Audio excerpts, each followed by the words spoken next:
Well. First, I'd like to say to the head table or the people on top, all protocol observed. Students, parents, it's been a great honor to be here this morning and just to be in the presence of brilliance.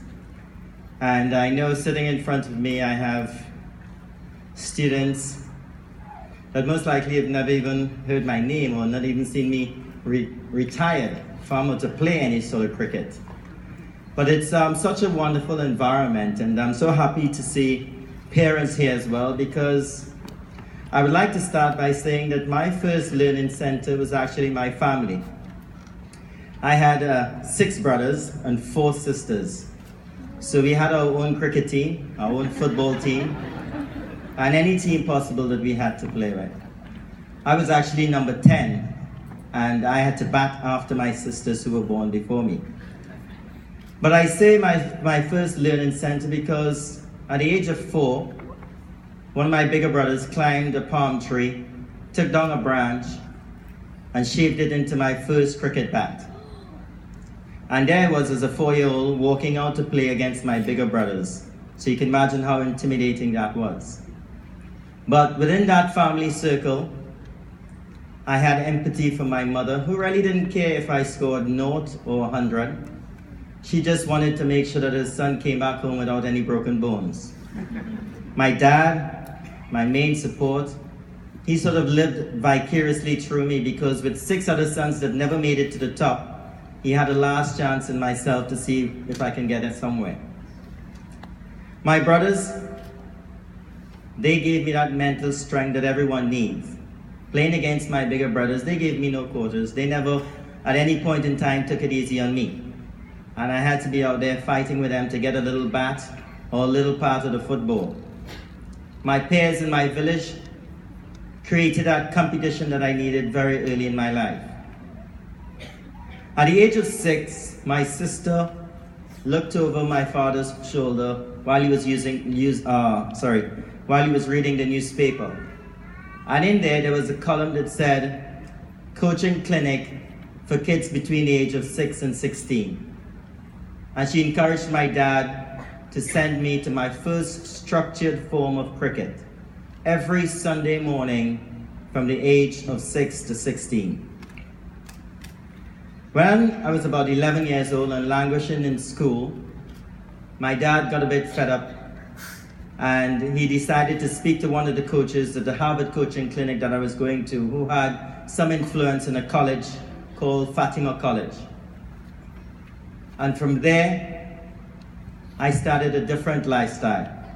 From there, I challenged myself not just in cricket, which was actually my comfort zone, but in the areas that I was not comfortable, which was my academics and other areas. While still at school, I started playing big cricket for Trinidad and Tobago versus Barbados against some of the greatest cricketers in the world. One day, I walked out to bat as a 24-year-old, not knowing exactly what was going to happen. But let me tell you something. I had all the ingredients I needed to perform. And it all stemmed from my time at school. I had the character, I had the ability to perform if things weren't going my way, which is performing outside of your comfort zone. And after a couple days batting, I walked off the field, scoring something like 400 runs in a match, something that was never done before. And I looked back, and I knew where all that success came from. It came from my time, those formative years that I spent in my school. I lived very close to my Prime Minister's office, and he called me to his office after I performed my feat, and he asked me, "Brian, what do you want?" And I said to my Prime Minister that I actually don't want anything personally. But what I would like to see is if we can have a school that marries both education and sport. He said, why? Because I felt that if there's something that made a difference in my life, was the opportunity that I had to go to a college where the teachers paid similar amount of attention to my cricket as they did with my academics. Today, 13 years later, fortunately, we now have the Lara Cricket Academy in Trinidad and Tobago.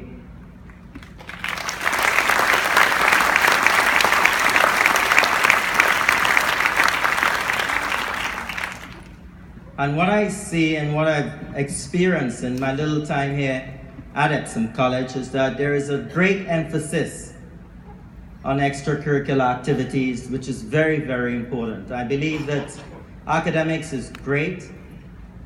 I believe sport and other recreation is also great.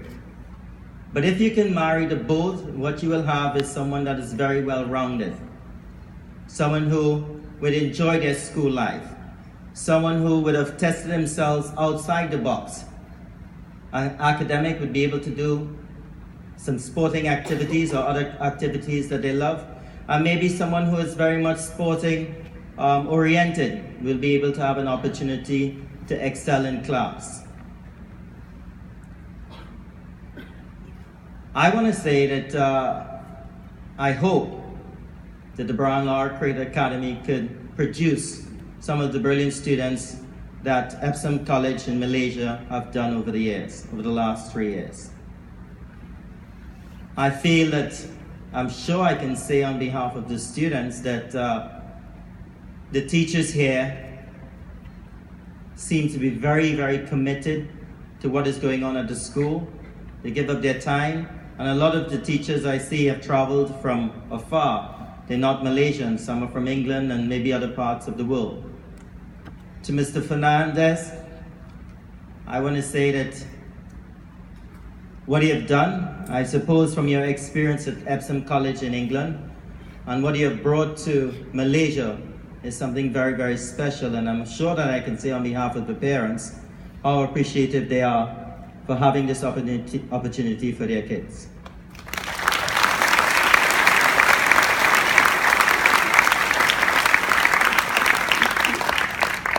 To the students, just let me let you know that when I left college, I felt that I left with a great character. I left with the self-esteem needed to perform at the highest of my ability. I left with the understanding that my sporting career was going to be pretty much a very short part of my life, and I had to excel in other areas to ensure that I can be something even better in the future. Today you have the opportunity. Some are going on to university, others are staying here for a little bit longer, to excel and to push yourself to the limit. If it's one thing that I can tell myself, if I had to go back 20, 30 years, and I had to speak to Lara again, after my experiences, one thing I would tell him is, don't leave anything back. Give 100%. Do everything possible, because you've got one life to live. You've got one opportunity at this. That's what I would tell myself. I felt that I left 20% behind. I felt that I could have done a little bit better. You have the opportunity now to really push yourself to the limit and see how very good you are. Because if you do that, there's no limit to the talent that each and every single one of you have. I want to thank you very much for the opportunity. I'm only spending about 24 hours in Malaysia, but I feel very refreshed after 2 flights and maybe 14 or 16 hours in the air just to be in your presence. Congratulations to all. Congratulations to all the big achievers. But just to let everybody know in the room and all the students who are not here, that we are all achievers. And we all will achieve something in the future. I want to wish everybody all the best, and congratulations again. Thank you.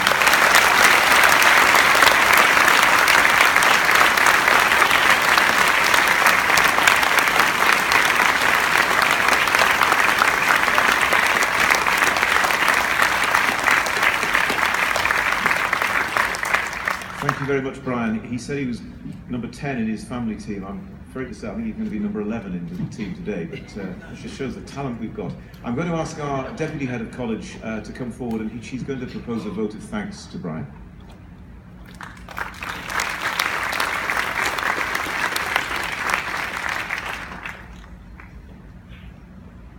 Well, first of all, thank you, Mr. Lara, for that very inspirational speech. And thank you for reminding us that we are so incredibly privileged to be able to attend this wonderful college. And I think at the end of the school year, it's very important for us to reflect and remember that we should be grateful for all the opportunities that we have.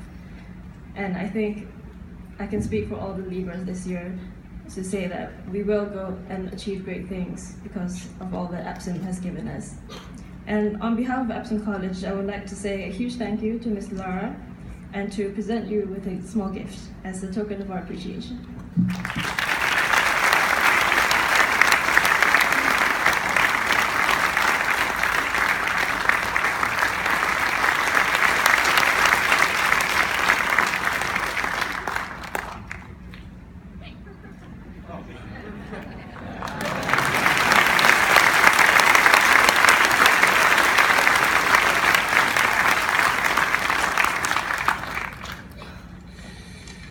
Right, thank